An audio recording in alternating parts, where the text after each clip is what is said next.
So today we'll talk about relations among the variables that determine the price of a common stock. Common stock price, according to this dividend growth model, as you see,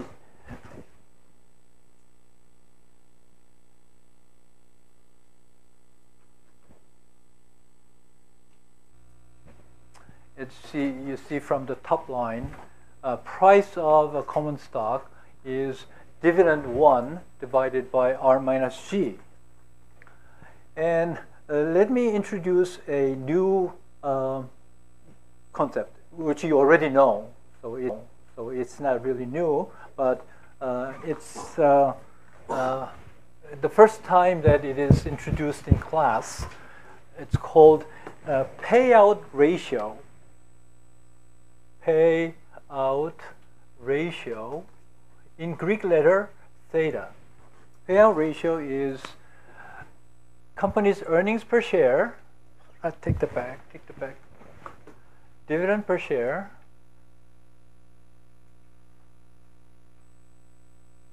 divided by earnings per share.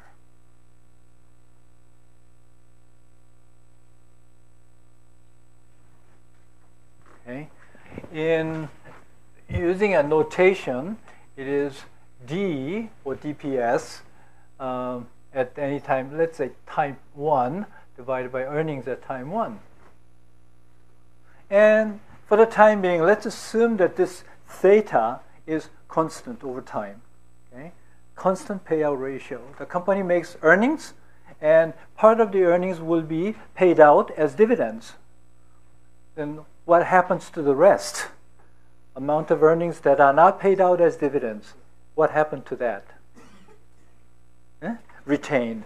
So 1 minus theta is in your book. I think it's denoted by B, and this ratio is called retention ratio.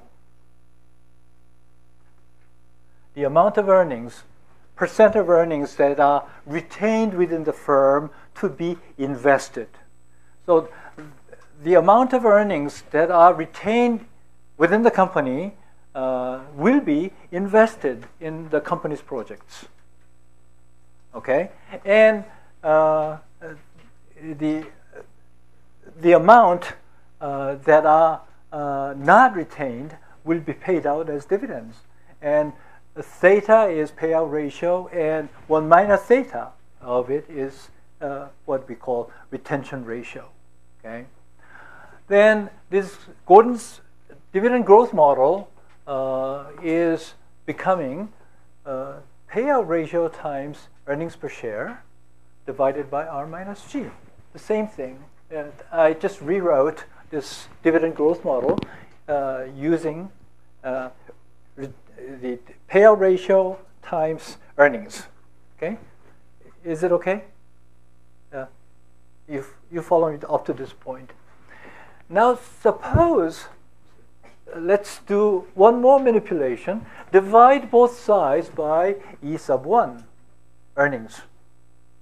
Then P0 divided by E1 is equal to theta divided by R minus G. And look at the left-hand side. It's upstairs is price, and downstairs of this fraction is earnings. So P0 divided by E1 is price of the company's stock, divided by earnings per share of the company's stock at time 1. And this is called price over earnings, price-earnings ratio.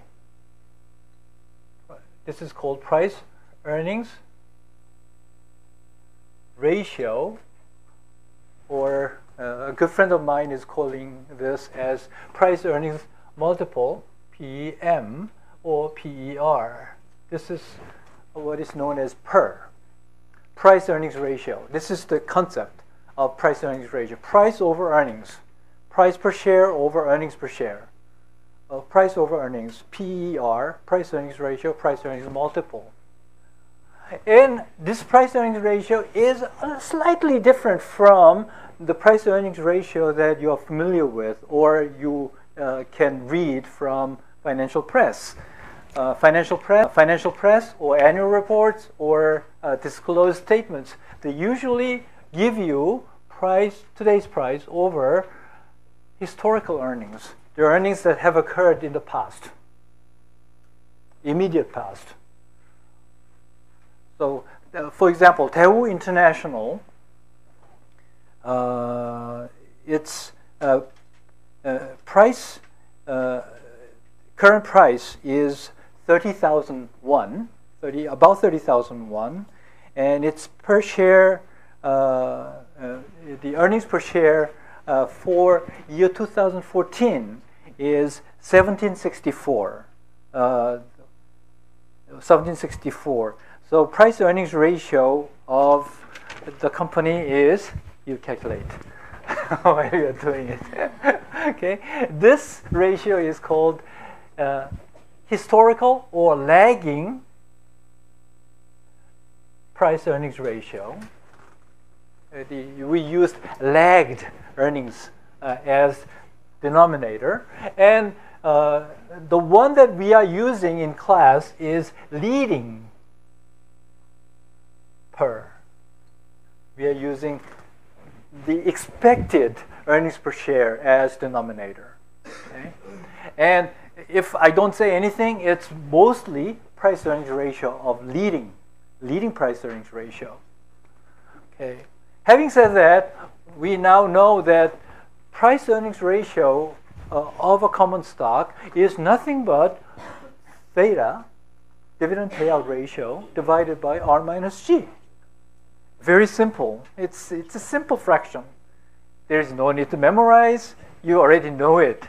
Okay, dividend theta divided by R minus G.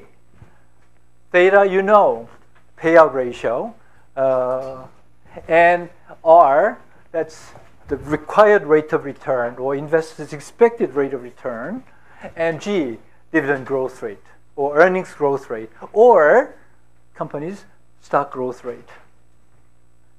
Now let's look at this. If G is rising using this formula, if G goes up, what happens to the fraction? What happens to per? When G goes up, and you look at the formula. Look at the formula. G goes up, denominator becomes smaller, and the fraction will become larger. So G goes up, per rises. So the higher the growth, the higher the price earnings ratio.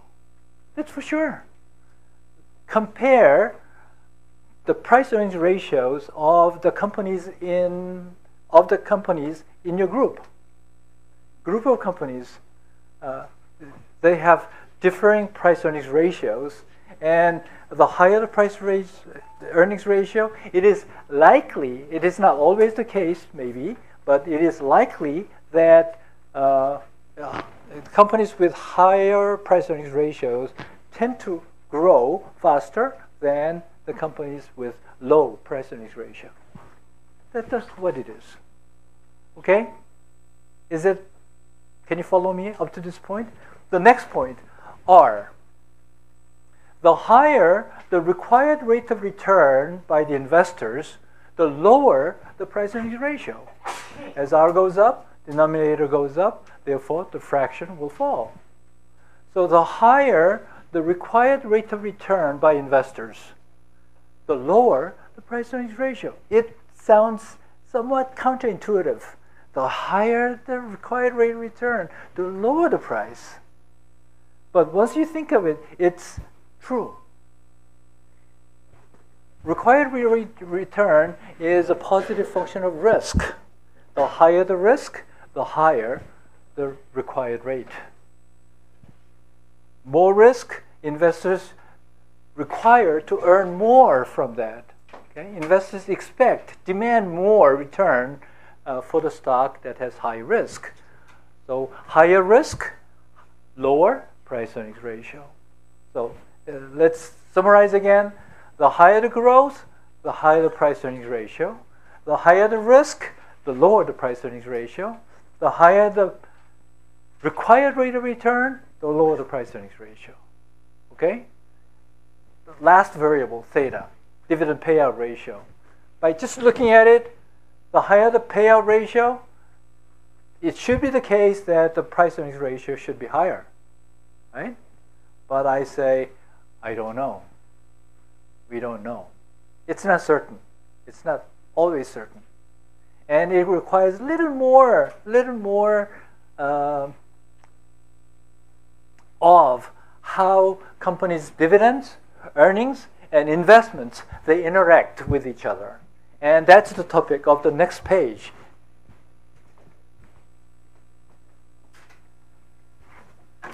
Okay, the first line is a challenging one.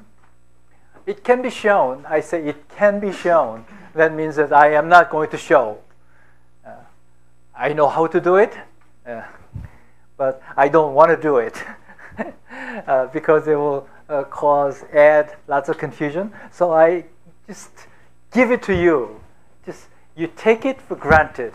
Okay, you allow me to say that growth rate of a company's dividends and growth rate of the company's earnings and growth rate of the company's stock price is a function of the two things: retention ratio, 1 minus theta, retention ratio times ROI, return on investment.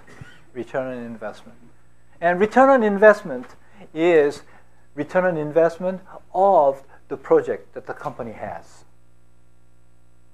Okay? Return on ROI is the company's opportunities, investment opportunities. I am serving as an outside director of a company that is a huge conglomerate, and that's main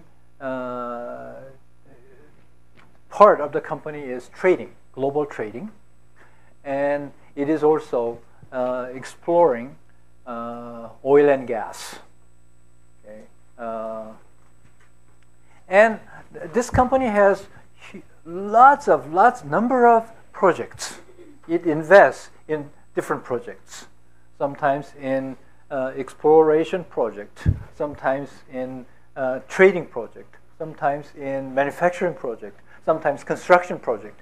There are lots of projects, and each and every project is providing or generating return on investment. Suppose the company invests $100 billion US, 100 million US dollars, and every year it is receiving, let's say, 20% return. Okay. I put 100 million US dollars, and then every year the company generates 10% rate of return, 20% rate of return. That's 20 million US dollars. Every year, 20 million US dollars. That's ROI. Okay, let me write. The company invests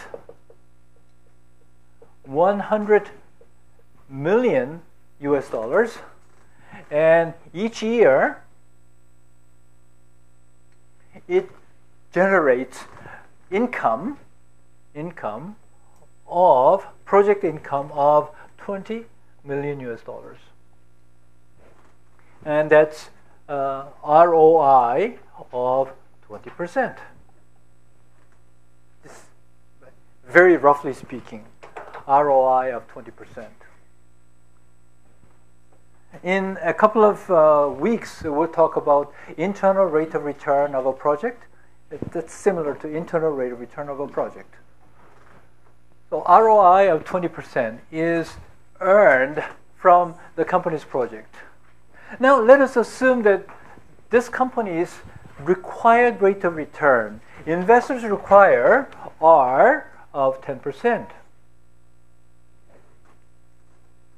So investors want to earn 10% return on investment. When they invest in the company, they expect to earn 10%. And the company is actually making 20% return. Is it a good thing or bad thing? What do you think?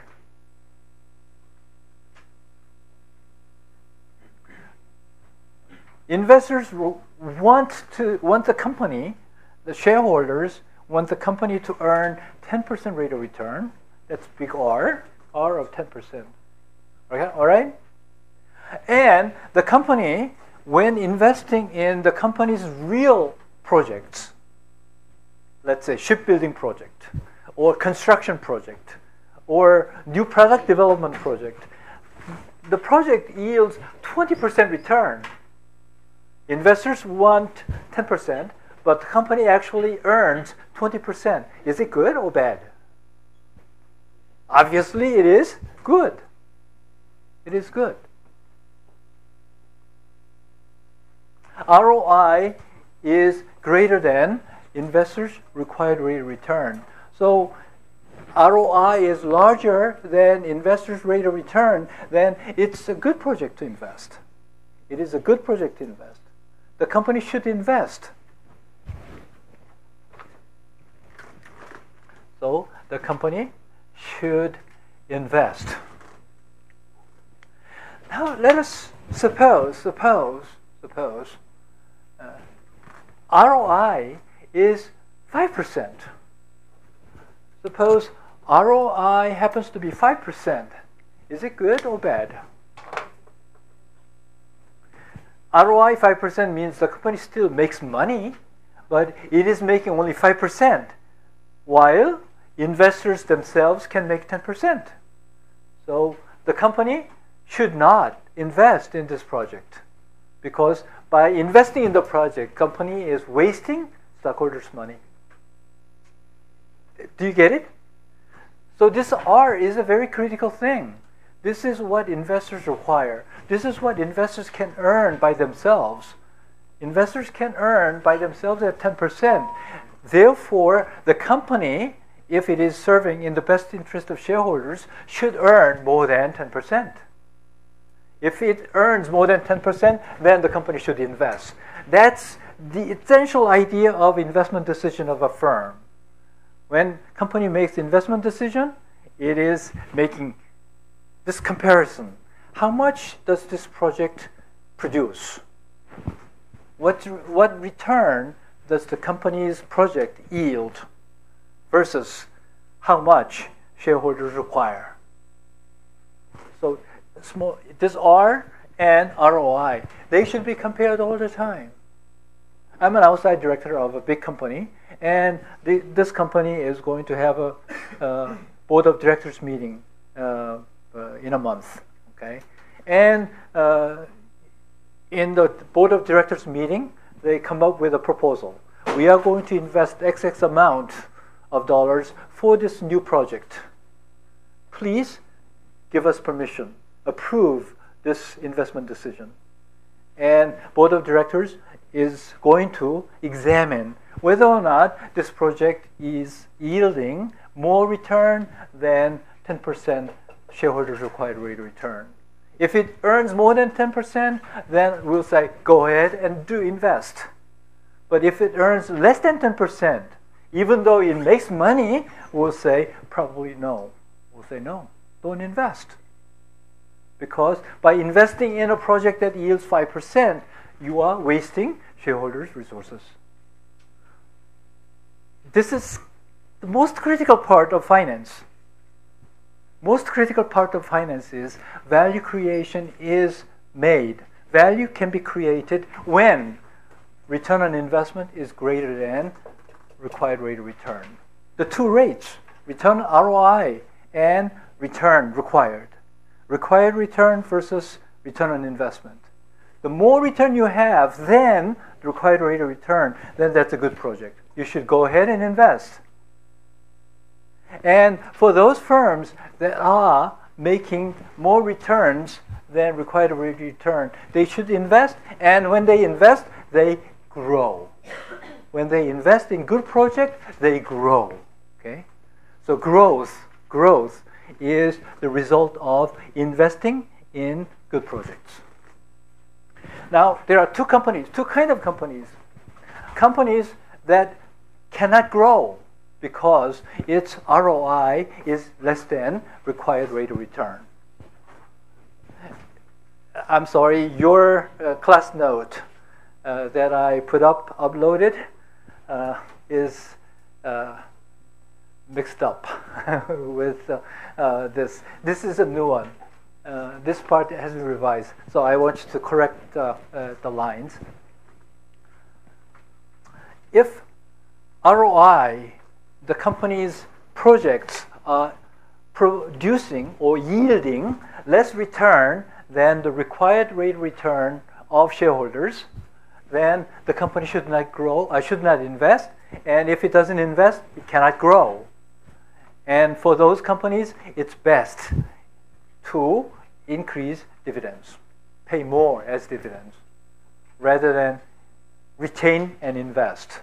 Retaining and investing in this kind of stock is wasting shareholders' money, and therefore, increase dividends, it will increase price-earnings ratio. Price-earnings ratio will rise when ROI is smaller than required rate of return. But on the other hand, for a growth company that has opportunities to grow, that has ROI greater than R, opportunities with greater return on investment than required rate of return, these companies should grow. And for these companies to grow, they need money. They don't have money to pay out as dividends. They reduce dividends to invest. Therefore, if growth firms increase dividends, then that means that the company will not be able to invest in good projects. Therefore, price-earnings ratio will fall. So price-earnings ratio can be either increasing function of payout ratio or decreasing function of payout ratio, depending upon the sign. If ROI is greater than R, payout ratio is a decreasing function of payout ratio decreases price-earnings ratio. But ROI is smaller than required rate of return, then dividend payout ratio will increase price-earnings ratio. Do you get it? Is it clear? Okay. This is the hardest part to explain. This one is so hard, and I decided to skip. Okay? And let's go to the last page of today's lecture. And this is required for you to do the exercise, the next segment of your project. Okay, back to this model. Price of a common stock is dividend, expected dividend divided by R minus G. And again, using this constant payout ratio to replace the numerator, theta times E1, that's payout ratio times earnings per share. So that's dividend per share, divided by R minus G. Okay? Now let us suppose that if growth rate of the company is 0, if growth rate is 0, that means the company does not invest. If the company does not invest, so it pay everything out as dividends. So theta is 1 for zero growth company. And for zero growth company, G is equal to 0, theta is equal to 1, and therefore price is E1 minus divided by R. So earnings per share divided by R will give you the value of the company if it doesn't grow. If it stops growing, then this is the value of that company, price of that company. And this price of the company with 0 growth should be smaller than actual price. Actual price is higher than this company, except Saman-Camus. Okay? ordinarily and usually, price of a stock is greater than the price of the stock with zero growth. So zero growth is, in a sense, floor value of a stock. Floor value, bottom price, okay? Then the difference between price of a stock and this floor value is the value of growth opportunities. Value of growth opportunities. That's what it means by PVGO. Growth opportunities. Present value of growth opportunities. That's the difference between current price and price of the stock with zero growth. Okay? So, put it differently, price of a stock is nothing but price of no growth, zero growth, plus present value of growth opportunities. That's okay. That's okay. If that's the case, let me show you an example of a company.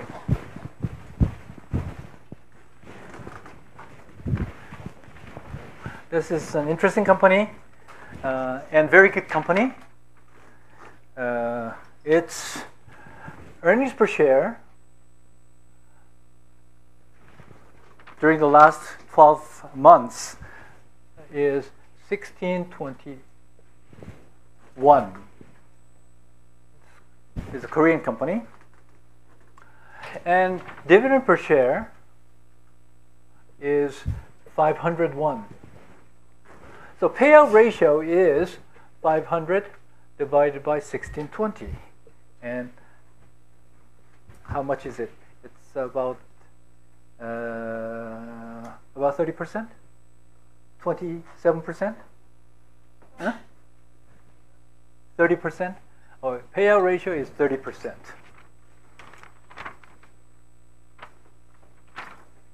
And its price per share at the moment is 30,550. So we can find PE lagging. Lagging PE equals 3,550 divided by 1620. How much is it?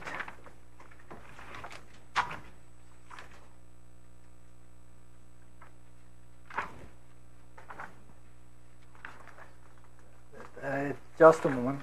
Give me 1 second and let me find the one value.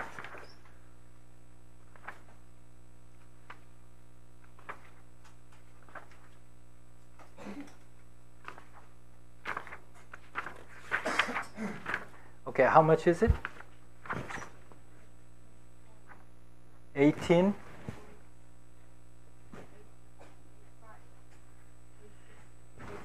$18.8, whatever. That's good enough. Okay, I can't find it. Here.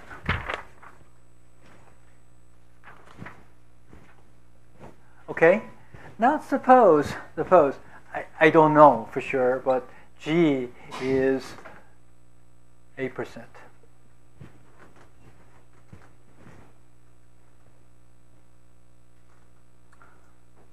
Then earnings per share at time 1 is 1620 times 8%. Oh, let me change my mind. 6%. G is 6%. And earnings, what is expected earnings per share? Huh? 1620 times 1.06.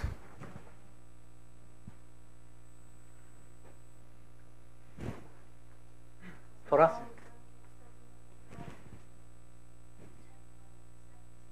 17. Okay.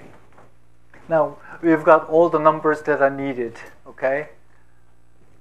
If this company should stop today,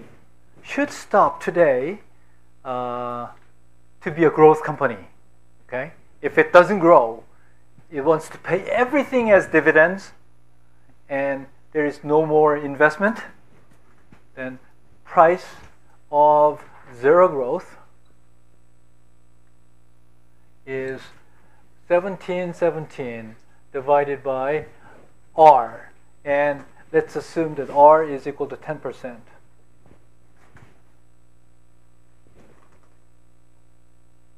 Okay? Then the company's price is 1.170. Right? This is the zero growth company's value. Then present value of growth opportunity is nothing but today's price of 30,550 minus 17,170. And how much is it?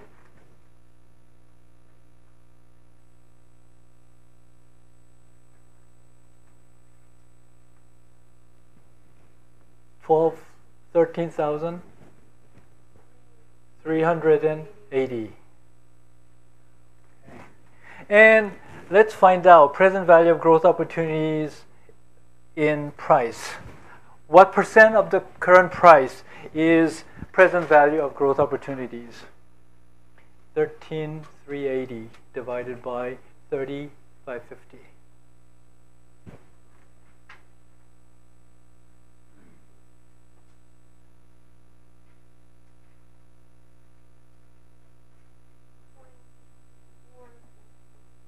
$44.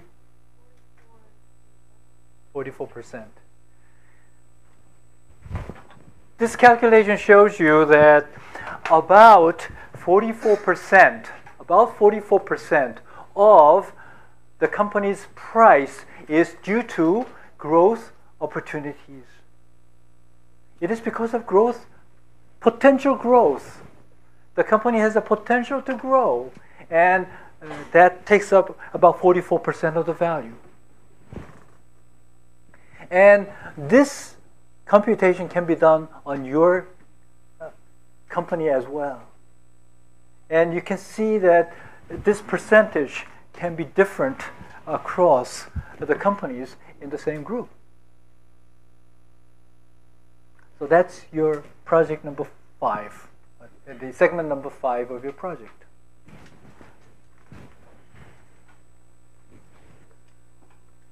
Let me go over here.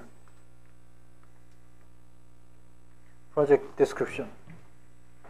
Here, assuming the cost of capital, this big R, I haven't taught you how to compute R, big R, how to find big R. That's the topic toward the end of the semester.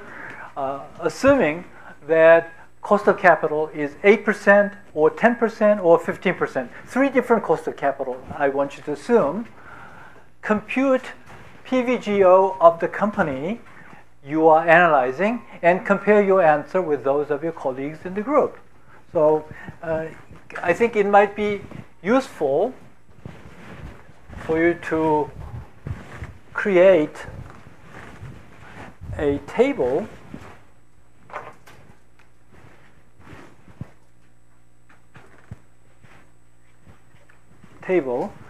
Here's company name, and the top line should be your company,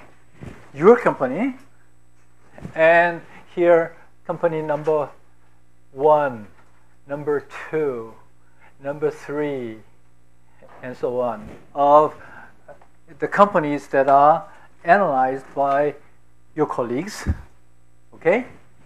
And here, price, today's price, okay?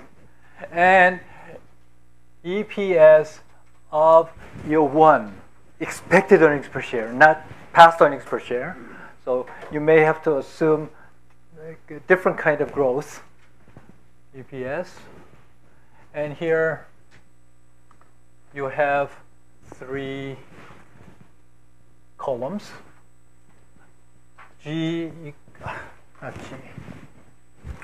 R equals 8%, R equals 10%, and R equals 15%. For 3 different levels of cost of capital or required rate of return, I want you to compute PVGO.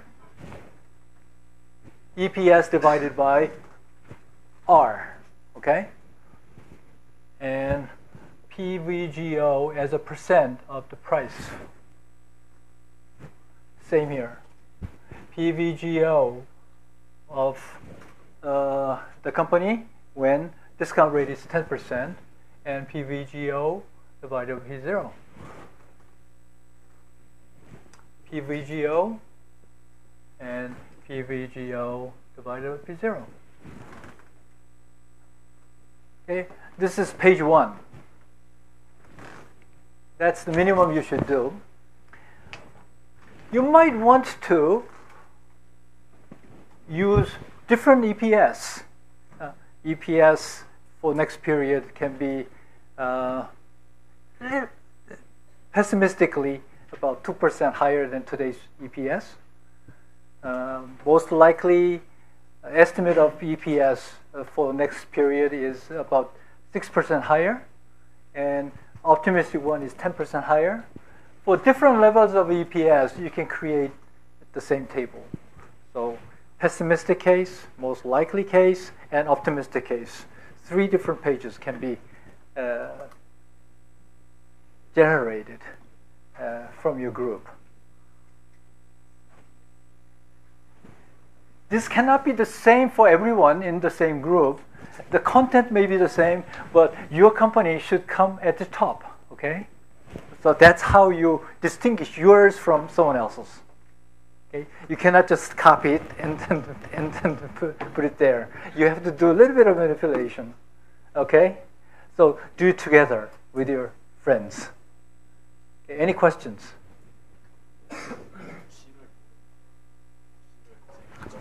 없어. G 없어. There's no G at the moment.